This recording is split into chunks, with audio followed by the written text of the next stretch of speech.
بسم اللہ الرحمن الرحیم۔ شروع اللہ کے نام سے جو بڑا مہربان نہایت رحم والا ہے۔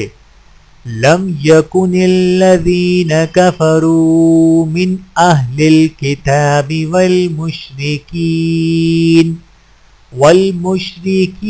منفکین حتی تأتیہم البینہ۔ ہرگز نہ تھے وہ لوگ جو کافر ہیں اہل کتاب میں سے اور مشرکوں میں سے باز رہنے والے کفر سے، یہاں تک کہ آ جائے ان کے پاس کھلی دلیل۔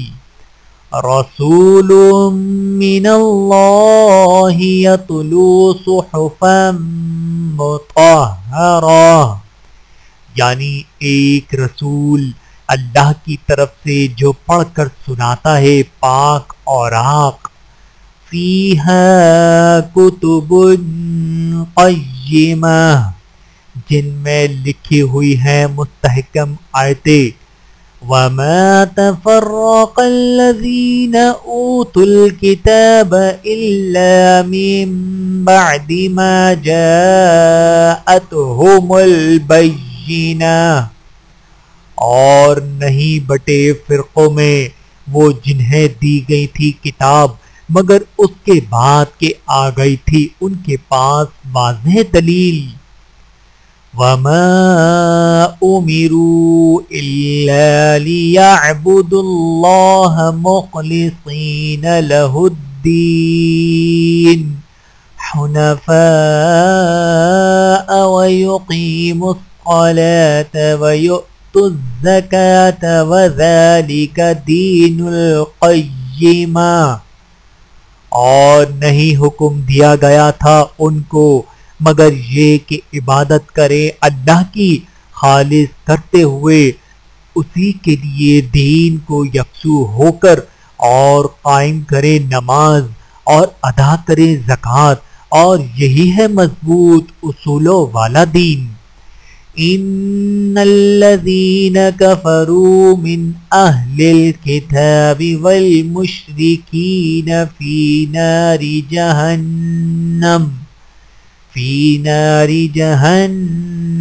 خالدین فیہا اولئک ہم شر البریہ، بے شک وہ جنہوں نے کفر کیا اہل کتاب میں سے اور مشرکوں میں سے، وہ ہوں گے دوزخ کی آگ میں، ہمیشہ رہیں گے اسی میں، یہی لوگ ہیں بدتر تمام خلقت سے۔ ان الذین آمنوا وعملوا الصالحات اولئک ہم خیر البریہ، بے شک وہ جو ایمان لائے اور کرتے رہے نیک عمل، یہی لوگ ہیں بہتر تمام خلقت سے۔ جزاؤہم عند ربہم جنات عدن تجری من تحتها الانہار خالدین فیہا ابدا، رضی اللہ عنہم ورضوا عنہ، ذالک لمن خشی ربہ، ان کا صلہ ان کے رب کے پاس ہے، باغات ہمیشہ رہنے کے، بہہ رہی ہیں جن کے نیچے نہریں، وہ رہیں گے ان میں ہمیشہ، راضی ہوا اللہ ان سے اور وہ راضی ہوئے اس سے، یہ ہے صلہ اس کے لیے جو ڈرا اپنے رب سے۔ صدق اللہ العظیم۔